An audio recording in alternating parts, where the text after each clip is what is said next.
सर्वप्रथम सर्वांना श्री स्वामी समर्थ. प्रत्येक स्त्री नवरात्रीत देवीची ओटी भरत असते. ती ओटी केव्हा भरावी, कोणी भरावी, ओटी कशी व कधी, कितव्या माळेला भरावी, ओटी भरताना मंत्र स्तोत्र काय बोलून देवीची ओटी भरावी आणि देवी आईची ओटी कोणी भरू नये, संपूर्ण माहिती सविस्तर पण थोडक्यात जाणून घ्या. तुम्ही आपल्या चॅनलवर नवीन असाल, आई माऊली उदो उदो बोलून चॅनलला नक्की सबस्क्राईब करा.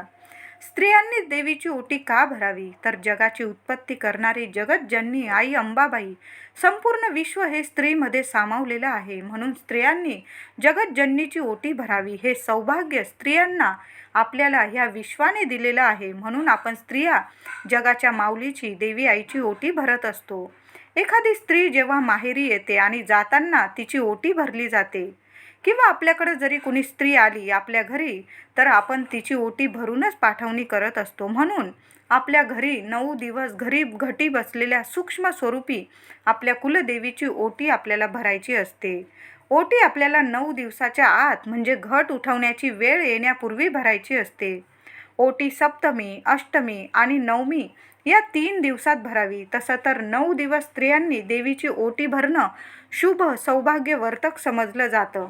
आपल्याकडे जरी घट बसवलेले असेल तरी आपण देवी मंदिरात 9 दिवसात जेव्हा पण जातो, देवी आईची ओटी भरतोच. 9 दिवस ओटी भरणे अतिशय शुभ मानले जाते. आपण जेव्हा आपल्या घरातील कुलदेवीची ओटी भरतो तेव्हा आपण सप्तमी अष्टमीला भरणे योग्य असते. देवीची ओटी कोणी भरू नये बरं, तर ज्या स्त्रिया गर्भवती आहे, पोटुशी आहे, त्यांनी देवी आईची ओटी भरू नये. कारण देवी आईनेच तुमची ओटी भरलेली आहे. तुमच्या ओटीत एक जीव जन्माला येत आहे. बाळ तुमच्या पोटात वाढत आहे. तुम्ही पहिल्या महिन्यापासून ते डिलेव्हरी होऊन 1.25 महिना होऊस्तोवर देवीची ओटी भरू नये. किंवा तुमच्याकडं कुणी सवाशीण स्त्री आली, तिची सुद्धा तुम्ही ओटी भरणं चालणार नाही. तर गर्भवती महिलांनी नवरात्रीत किंवा कधी पण 9 महिने होऊन तुमची डिलेव्हरी होऊन 1.25 महिना होऊस्तोवर तुम्ही कुणाची ओटी भरू नये. कारण तुमची ओटी भरलेली आहे देवी आईने. आता आपण नवरात्रीत देवीच्या वेगवेगळ्या मंदिरात जाऊन देवी आईची ओटी भरत असतो. पण घरात कुलदेवीची ओटी मात्र आपण भरणे राहून जाते, विसरून जातो. आपण असा विचार करतो जेव्हा देवीच्या मूळ स्थानी जाऊ तेव्हा देवी आईची ओटी तिथे जाऊन ओटी भरू. पण तसं नाही. आपण 9 दिवस देवीला घटात बसवलेले आहे. 9 दिवस आपली कुलदेवी आपल्या घरात सूक्ष्म स्वरूपात वास करत आहे. आणि म्हणून देवी आईची आपल्याला सप्तमी, अष्टमी किंवा नवमीला ओटी भरायची आहे.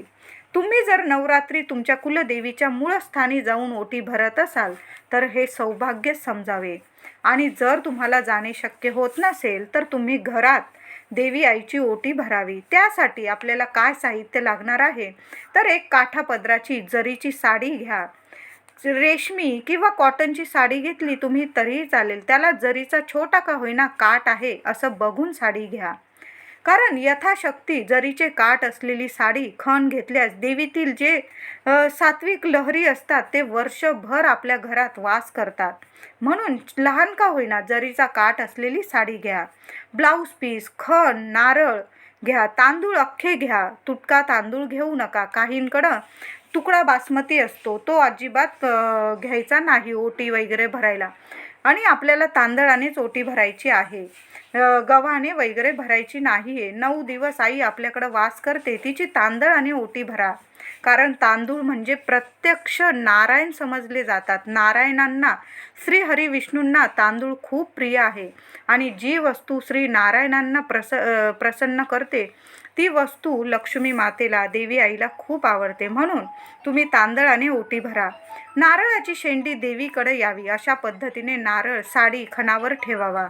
नारळावर वेणी, गजरा अर्पण करा. खारी, खोबरं, बदाम, हळकुंड एक पुडी बाजारात मिळते, ती ओटीत ठेवा. आणि शृंगाराच्या वस्तू ओटीत ठेवावा. मणी मंगळसूत्र, नथ, हार, हळदी कुंकू, बांगड्या, लिपस्टिक, पावडर, नेलपेंट, काजळ डबी, आरसा, कंगवा, 7 शृंगाराच्या वस्तू ओटीत ठेवा. तुमच्याकडे जेवढ्या असतील तेवढ्या ठेवा. पण खास करून ओटीत साडी, खण, नारळ, वेणी, बांगड्या, तांदूळ, खारीक, बदाम पुडी, यथाशक्ती दक्षिणा आणि केळी, फळं, गूळ, फुटाणे एवढ्या वस्तू असल्या तुमच्या देवी आईच्या ओटी भरण्यात तरी चालतील. आणि देवीच्या ओटीत ठेवावं म्हणजे गोड पानाचा विडा, तांबूल, याशिवाय तुमची ओटी अपूर्ण आहे. देवीला विडा तांबूल अतिशय प्रिय आहे. आपण ओटीत सर्व साहित्य घेतो, पण पानाचा विडा तांबूल ठेवायला विसरतो. म्हणून ओटीत एक विडा अवश्य ठेवा, म्हणजे तुमच्या ओटी भरण्याचे सेवेचे पूर्ण फळ तुम्हाला मिळेल. ओटी भरताना ओटीला, साहित्याला, खास करून नारळाला, साडीला, ब्लाऊज पीसला, सर्व साहित्याला हळदी कुंकू वाहून पूजा करून घ्या. ओटी भरताना तुमचा पदर, ओढणी तुमच्या डोक्यावर आहे याची दक्षता घ्या. ओटीचे संपूर्ण ताट तुमच्या जवळ छातीशी लावा. नवार्णव मंत्र जप करत राहा किंवा ओम कुलदेवताय नमः तुमच्या कुलदेवीचा मंत्र जप करा. आई माऊली उदो उदो बोलून ओटी छातीशी धरून आईला प्रार्थना करावी. आई, तू माझ्या घरात सूक्ष्म स्वरूपात वास करत आहे. माझ्याकडून, माझ्या परिवाराकडून तुझ्या सेवेत चूक भूल झाली असेल 9 दिवसात, क्षमा कर. आई आपल्या लेकरांना कायम क्षमा करते, छातीशी धरत असते. आणि माझ्या घर परिवारावर तुझी कायम अखंड कृपा माया राहू दे. आणि ओटी हळूच घटाला 3 वेळा स्पर्श करून देवीसमोर, घटासमोर ठेवून द्या. 1 वेळा सिद्ध कुंजिका स्तोत्र पठण नक्की करा. सिद्ध कुंजिका स्तोत्र पठण नक्की करा. ज्या दिवशी देवीला आपण निरोप देणार त्याच्या 1 ते 2 दिवस आधी ओटी भरावी. आता घरात भरलेल्या ओटीचं काय करावं? प्रत्येक जणीला हा प्रश्न असतो. तर देवीची वेणी, फूल तुम्ही तुमच्या केसात माळू शकतात. विडा तुम्ही देवीचा प्रसाद म्हणून घरातल्या सर्वांनी खाऊ शकतात. शृंगाराचे साहित्य तुम्ही वापरू शकता. साडी, खण तुम्ही वापरू शकता. पण जर असे करणं तुम्हाला पटत नसेल, ओटी भरल्यानंतर त्या दिवशी ओटी तुमच्या कुलदेवीजवळ तशीच राहू द्या. आणि दुसऱ्या दिवशी तुमच्या गावातील, घराजवळील तुमची गाव देवी जी असेल, गावाची रक्षण करती देवी, जे मंदिर असेल तुमच्या घराजवळ, त्या मंदिरात जाऊन ओटी देवीला चढवून द्या.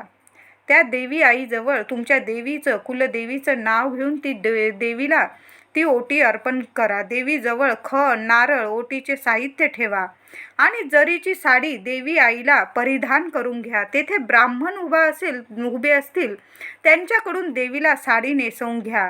ओटीतील दक्षिणा देवी मंदिरात दान करा. किंवा तुम्हाला तुमच्या कुलदेवी आईसाठी काहीतरी वस्तू घ्यायची असेल, तुम्ही त्यातून घेऊ शकतात. तर ओटी कोणी भरावी, कोणी भरू नये, ओटी कशी, कधी भरावी, मंत्र, स्तोत्र, कोणती वस्तू ठेवल्याने ओटी पूर्ण होते, संपूर्ण माहिती जाणून घेतली तर तुम्ही अशाच पद्धतीने तुमच्या कुलदेवीची ओटी भरा. आई माऊली उदो उदो. आजचा व्हिडिओ आवडला असेल लाईक करा, शेअर करा, चॅनलला नक्की सबस्क्राईब करा. धन्यवाद.